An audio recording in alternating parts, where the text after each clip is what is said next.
Hi, this is my Aunt Effie. Today I am going to talk to you about A Stolen Life.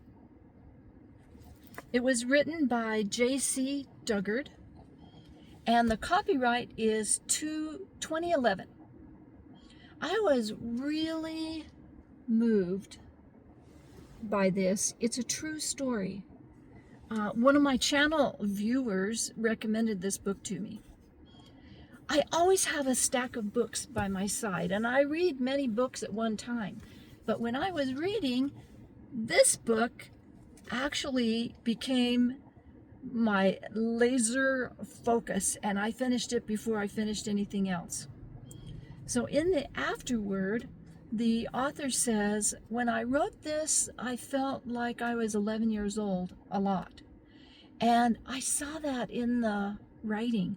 I could tell when I was reading the book that a lot of the time it seemed like there was a very, very young person writing. She was taken when she was 11 years old. This is a picture of her when she's 8. This is a picture of her when she is 11, the year that she was taken. So it was 1991, and Philip Garrido and his wife Nancy took her while she was on her way to school. She was walking down the street, heading towards the bus stop.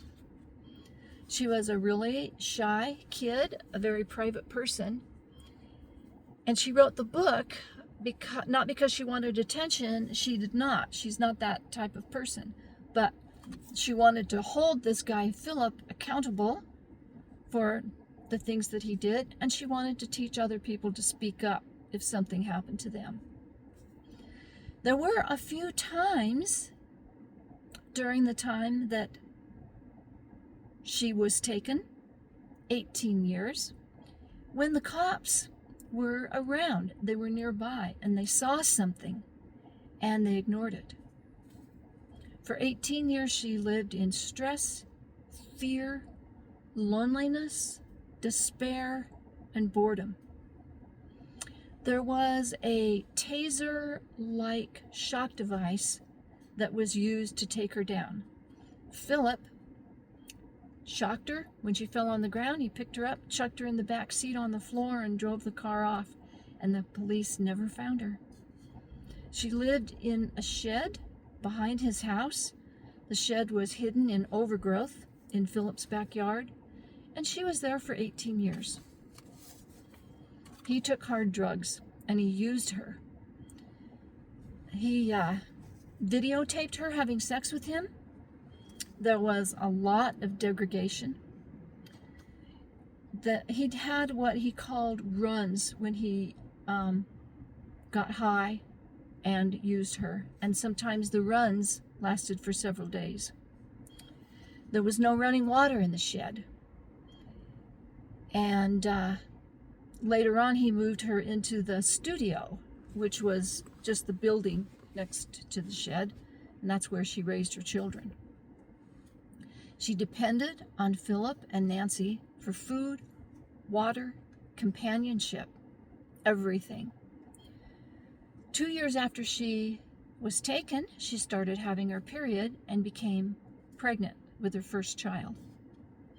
We learned that Nancy had many chances, many opportunities to let Jaycee go, but she didn't. She has her second baby in 1997. She's approximately 17 years old when she has her second child.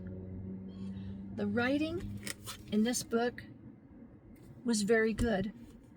It's a memoir, not a story, so you need to realize what that is. It's a different genre. There are plenty of explanations about how he felt and how things affected her. There are times when she is giving a sequence of events, and you can tell that she has just shut down and moved into the sequence of events and left her emotions out of it. And you know what? that's okay, because that was done to protect her, and it's fine. I appreciated her willingness to share her experience as much as she could. I'm so happy that she got out after 18 years, and she got out with both of her children. She was alive, and both of her children were alive, and I really admire her ability to survive.